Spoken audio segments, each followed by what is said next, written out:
Welcome back, fellow football fanatics. It's your host, College Football with Sam, and we're welcoming Florida State expert Marcus Maselli back on the channel to talk about Florida State and Miami. Florida State's a team that, in my opinion, looks to be going 13-0. They've already locked up a spot in the ACC Championship Game, and the Miami Hurricanes have had some puzzling losses this year, which is why I've covered them for at least a tad bit more than I typically do non-Big Ten or non-Pac 12 or non-top 10 teams.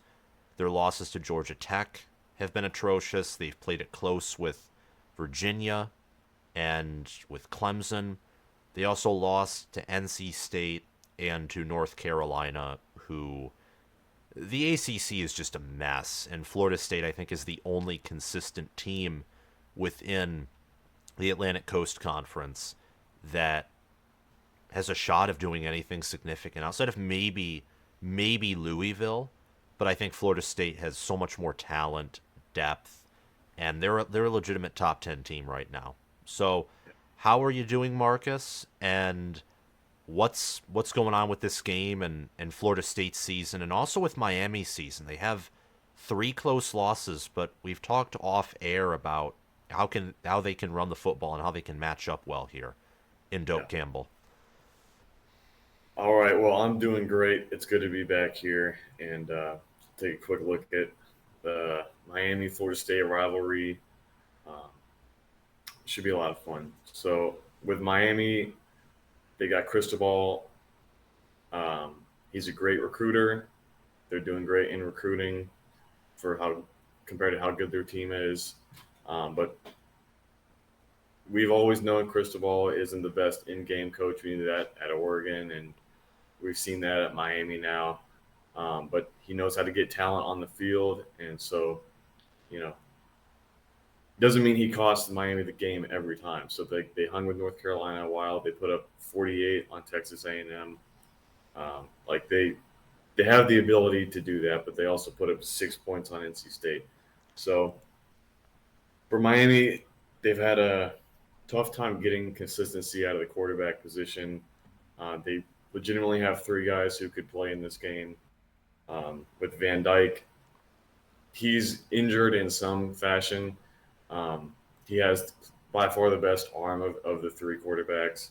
And if he sees man coverage and he can actually, if he knows where he's going, he will get the ball there accurately most of the time. Yeah.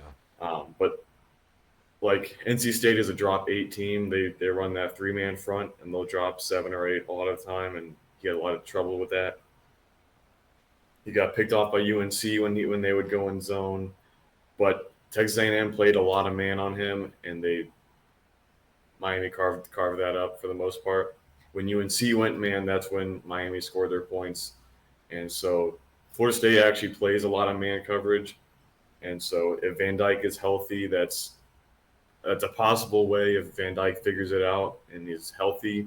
There's a world where he gets it up to Colby Young, gets it up to Restrepo. They can make plays against man coverage. With the true freshman Williams, if they play him, he doesn't really throw it downfield much. They were able to beat Clemson that way, so there's something there. And then their other quarterback, Brown, is mostly a runner. But again, Miami can run the football. Florida State's not the best team ever at stopping the run. If Cristobal wants to go just smash mouth, shorten the game like Boston College did, where you play a short game, you run the ball the whole time, you don't turn it over because you're just running it. If you want to punt, and maybe they make a play on defense, keep it close. So that's how I'm feeling with Miami. They have athletes. They're both D line and offensive line have some talent. So that's how Cristobal likes to shape his team. For Florida State, they have not played a healthy starting quarterback since the Clemson game. They've played a lot of injured guys, a lot of backup guys, sometimes backups that are also injured. So they've allowed four passing touchdowns all year. One of those was garbage time. One of those was to a running back. So they've allowed two receivers to catch touchdowns on them all season. that kind of shows that's not really the way to beat Florida State. You have to be able to run it, shorten the game. And for Florida State's offense, they've gotten away from running the ball. I know you've talked about this whenever you do your top tens. They really struggle to run the ball this season. That's not typically how Norvell wants to run his team, but that's how it is this season. Their offensive line has not been as advertised. They've regressed probably, if anything. They've rotated a lot of guys. So, but they find a way to win. They make second half adjustments. They find a way to pull away from teams. So another thing for this game to watch is the injuries. As you talked about, Coleman and Wilson for Florida State both didn't play against Pittsburgh. Actually, their two receivers behind them were also not 100% for that game. Oh, that's not good. They've had another receiver transfer out. So for the Pittsburgh game, they had their fifth or sixth top receiver was their main guy. And so also Miami has possibly both starting corners out for this game or injured. So there's a world where you have Wilson and Coleman playing and Miami starting corners playing, or you have none of them. So there's a pretty large variance that could happen. But the rumblings I've gotten from both sides is it's going to be all hands on deck. All the top players are playing for both teams, so it should be fun. Yeah, that adds a lot of mystery to the matchup, especially given that both of these teams they have their own inconsistencies that make up their consistency. I mean, Florida State is this team that pulls away in the second half, sometimes can look completely lethargic and out of sorts in the first half. Michigan did that a lot last year. Tied Indiana 10-10 at the half, only up on Michigan State 13-7, and they were a college football playoff caliber team. Yeah. I think similar to Florida State, and the Seminoles are similar, and they pull away, really using their receivers, but also from what I can tell, these big runs. When they're successful running, they're explosive, but they can't find that consistent rhythm there. Exactly. And I think that's concerning for the future playoff games. But for the rest of their schedule, I mean, Florida's not a good team. They're facing an FCS opponent after this matchup. I mean, this is probably, even in the ACC Championship game, including that, this is probably going to be the toughest matchup when it comes to physicality. And it's at home in Doak Campbell Stadium. By the way, for those watching, I apologize for my dog in the background. He's probably barking and being angry, much like I'd say Miami fans are after not taking a knee against Georgia Tech. Yeah. Though, who knows if that actually mattered, because I watched Miami this season a decent amount. You're more aware of their weaknesses and their strengths than I am. My brief takeaway that I can gather from Miami is they have a lot of talent. They haven't necessarily been able to coach up that talent, and they're still weeding through on the depth chart who they want to be there and who they don't want to be there. I don't know what's happened with Tyler Van Dyke. He started off the season awesome, and he's just collapsed in these previous few games. But I think it's what you mentioned about the difference between man and zone coverage. I think maybe he struggles against complex defenses. That might be what I'm gathering. It's going to be tough for him against Florida State's defense. It's a defense that is not world-class NFL level, but it's one of the better defenses in the country, especially in terms of finding ways to win, finding ways to get turnovers, and I'd say in terms of, points per play efficiency. I mean, Florida State's defense allows gobs of yards, but they don't allow you to get many points off of them. And with this game being in Doak Campbell Stadium, Florida State's favored by 14 points according to Vegas. If you look at ESPN's Football Power Index, which I'm using in place of my own power rankings for a week or two until I can get my own power rankings back up and running, Florida State would be approximately favored by 15.5, according to Football Power, factoring in home field advantage. By the way, before we get any further, make sure to subscribe to the channel, click the notification bell, comment your thoughts on this game down below, and make sure to subscribe to Marcus Maselli's channel titled Markishimo. And you can find that in the title of this video. I'll also pin it in the comment section. Like I do every video, I have a pinned comment, and also in the description. He's a Florida State highlight channel, and he knows his stuff about Florida State, the ACC, all that jazz. So, Florida State's a heavy favorite here. What do you think in particular about Miami's rushing attack and their offensive line versus a Florida State defense that has been very inconsistent in stopping the run? That's, to me, that's the main matchup here. Exactly. That's the main key here. If you watch Miami, they will whenever they get a light box, a lot of times they're content to run it and they'll pick up yards with it. Their line's pretty good, and so in their backs, they have a decent number of backs who are all pretty decent. They can rotate them, keep them fresh in there. And Florida State likes to, like you said, they will give you yards. They really don't want to give up the big play.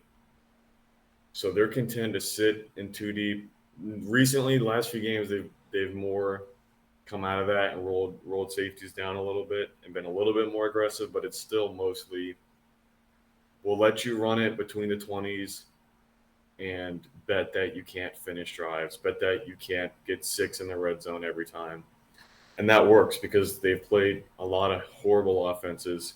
So if you run it on 6 yards on first down, Florida State will give you that because they don't think you can finish the drive, or you might turn it over. A well-timed blitz, maybe they get a sack fumble. So with Miami, they should be content to take that because I'm not sure Miami does not want to get into a shootout anyway. Yeah. They're not built to do that. So if they can pound the rock, hold the ball, shorten the game, don't turn it over, find a way to get 6 in the red zone instead of 3, that's the key there. If you need to put in Brown, the other quarterback, that's what I would do. If I was Miami, I'd probably start Van Dyke, and then once I get to the red zone, I take him out and say, we're not turning it over in the red zone. It's too important. Even if we kick 3, we're not getting 0 here because Florida State's a good red zone defense, and so you have to capitalize on the few possessions you get. So, yeah, I think that's wise of Miami to do. They're running for 5.2 yards per carry. They have 4 running backs with over 50 rushing yards, 15 rushing touchdowns. Henry Parrish Jr., Donald Chaney Jr., Mark Fletcher Jr., A.J. Allen. This is a Mario Cristobal team. yeah. When they had, C.J. Verdell, Travis Dye for Oregon in 2021. Yeah. They had, he's the Akron head coach right now, Joe Moorhead. I nearly forgot his name. They had him as offensive coordinator. They have Shannon Dawson right now. So they have a good offensive mind, a creative offense, and a stout defense. But they're not anything special. And they're going to have to play a special game, and they're going to have to play, I think, a near perfect game to come into Doak Campbell Stadium and win. That's just my opinion. I don't know if that's exactly true or not. Florida State, I'd say, has the better quarterback. I think Florida State has the much better wide receiver core and tight end room. Defensively, I think that Miami, it's so tough with Cameron Kitchens and that defensive back room against Florida State's with Fentrell Cypress and other players. I'd say Florida State has the edge in terms of talent, especially developed. They have the deeper team. They have the home field advantage. Yeah. I look at this, and personally, my prediction is 34-17, Florida State. Probably a close game in the first half for 3 quarters, and then like the Duke game, Florida State eventually finds consistency on offense and Miami will become uncomfortable. They'll have turnovers, and I think Florida State goes 8-0 in ACC play after Saturday. What's your prediction, and what do you think are some takeaways for Florida State after this game? Yeah, I would agree with the way you see the game playing out.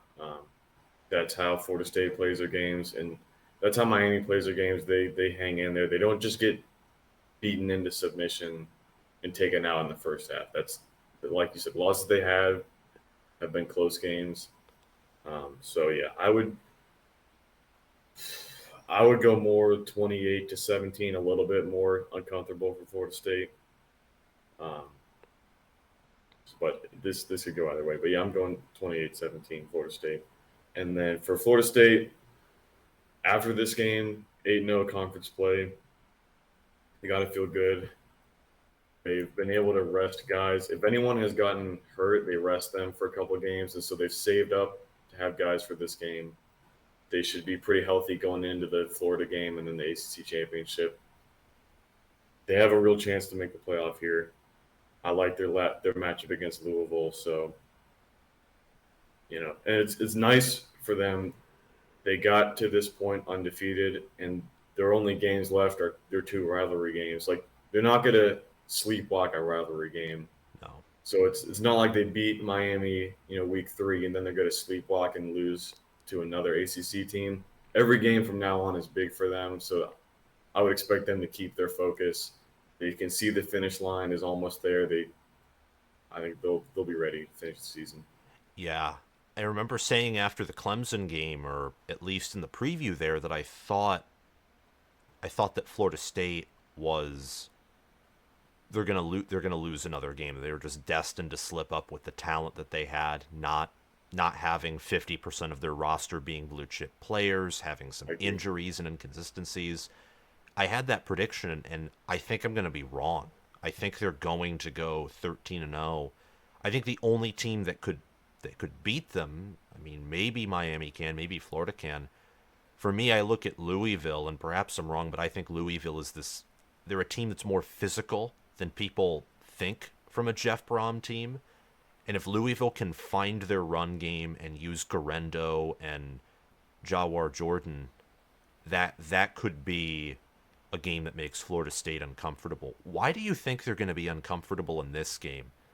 I know for me, I think Miami's going to run the ball a fair often amount. They're going to chew clock. Their defense will be able to, I think, defend Florida State's rushing attack because it's been inconsistent, but also a good passing attack just because, again, Cameron Kitchens and Miami they do have a solid defense that I think can hold up. But why do you think it's a spot for discomfort for Mike Norvell and the Seminoles? I'm going to start defensive line for Miami. Ruben Bain, that freshman, looks like an NFL player, and he's, 18 years old. So he's going to be a problem. The Florida State O-line, it doesn't dominate anybody. And Miami is one of the better D-lines they're going to play all season. And so if they're struggling against, Pittsburgh, if they're struggling to move them off the ball, it's going to be a real struggle against a fired-up Miami team. And, yeah, the lack of run game certainly is a problem. And these defensive backs, they're pretty good too. So, maybe you throw it up to Keon all the times that they do. He doesn't come down with it every time because these Miami players are pretty good. And also Miami has the ability to draw up a well-timed blitz. I mean, they've gotten home on a couple. They know how to get free runners. So if Florida State misses a block and Travis gets lit up, there's a case Miami, makes a splash play off that. And then also on offense, again, if it's Van Dyke, he really cannot throw against zone coverage, but Florida State doesn't run zone coverage. So there's that possibility that the strength Van Dyke does have, maybe it's there. Yeah. Miami they have 29 sacks on the season, 9 interceptions, 10 forced fumbles, so they'll make you pay on defense. They will. I mean, those are some impressive statistics facing Texas A&M in the non-conference. Florida State playing LSU, and at the time we were very impressed because LSU, we thought they were going to have a top 10 defense, potentially top 10 offense as well, or at least top 15. Their offense is one of the best in the country, which proves Defense that is horrible. yeah, which proves that Florida State can put up a great defensive effort, but their defense is just USC's, I think, is the only defense that is more inefficient than LSU's given the talent that they have on that roster. By the way, shout out to Alex Grinch for being fired, and I think that Oregon is going to put a 60 burger on them this weekend. Yeah. But yeah, I think those are great points. Travis, too, is a great quarterback, maybe a near elite quarterback. However, he does have his own inconsistencies, and against this type of defense, that could be costly. However, I do think that Florida State will pull away and cover. I think they've been playing bored. I think, like what you said, that makes more sense when you consider the fact that they are resting players for these bigger games. Yeah. And I think that they're a great football team. They're a team that if they can, pull off some impressive performances against Miami, Florida, Louisville, I personally don't have them inside of my top 4 right now, even though I think they're reaching the playoff, but I think they have the potential to be a top 4 team that can do more than just what the 2014 Florida State team did, where they just reached the playoff and then got destroyed. I think that there are pieces on this team that can have a high impact against fellow top 10, top 6, top 4 playoff caliber teams. Yeah, you have Florida State at 7, right? No, yeah, you're right. I almost said 6, but I do have them at 7. I did have them at 6 a week ago, but then I've just been more impressed with Alabama so far. Yeah. They've bounced back rather nicely. I think if they rematched with Texas right now, I think they'd beat Texas, even with a healthy Quinn Ewers. I think that Alabama, I wouldn't be shocked if they went out and reach the college football playoff. I think, luckily, even if that means there's a 12-1 Georgia and Alabama, I think there are so many one-loss or undefeated conference champions that Georgia will have to go 13-0 to get in without chaos. At least if they lose in the SEC Championship game. If they lose to Ole Miss and then went out with a 12-1 record, they're probably in just by virtue of winning their conference. But Florida State, I don't think they can afford a loss. I think if they lose, even if they win in the ACC Championship game, they're likely out. If they want to control their own destiny, you have to keep winning every game. And I think Mike Norvell and Alex Atkins and Adam Fuller, the coordinators and the staff, I think they know that as well. And like, that's not an unreasonable ask. They haven't, looking at their schedule, who have they played? Like, if Florida State says they're a playoff team, they're not playing any probably end of season, top 15 teams, right? So if you think you're a playoff team, you have to go undefeated with this schedule. Yeah. And Clemson, 5-4. This is the worst Clemson team in over 10 years. Yeah. Miami, assuming they lose here, that's a 4-loss team. Pittsburgh sucks. Like, they actually suck. Florida State hasn't played Notre Dame. Boston College is a team that finds ways to win, but they have close losses and close wins. They're not good. They're average, I'd say, at best. Okay. Yeah. And, I mean, Louisville, if they win out, Kentucky will be a challenge. Same with Miami on the road. If they win out and they get 11 wins, that could be a signature win. But again, at that point, you're assuming Florida State's undefeated and they have to win to get in.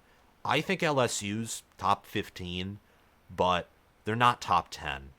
And just having one top 15 win it's not good enough. If you have one loss to Miami or Florida or some team that obviously isn't even top 25 caliber. Yeah. Well, thank you so much for coming on the show and delivering your thoughts. I think it's valuable insight. I think that we're in agreement that Florida State at this point is going to win out they're going to reach the ACC Championship Game because they're locked in. I think they're going to win that. So they'll likely be in the playoff. We can, if they do reach the playoff, I'll probably have you back on to talk about that and their matchup, because I'd be making several videos for each playoff game, because I'll have a whole month to look at those and preview them.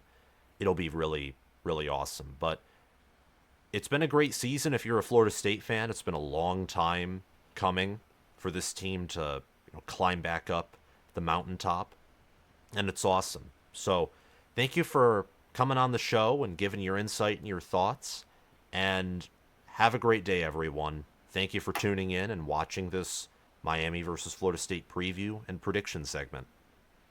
Awesome. All right. Have a great day, guys, and we'll see you around later on College Football with Sam. Before we end this video, I do want to give special thanks to my Patreon members for sponsoring this channel. You can check out my Patreon page down in the link in the description, and also via the link in my pinned comment. Thanks to Crash2488, Anthony McDowell, and Justin Rogg for being Heisman Patreon members. Thanks to Spencer Bringhurst, Noah DDLC, and SFS Inverted for being All-American Patreon members.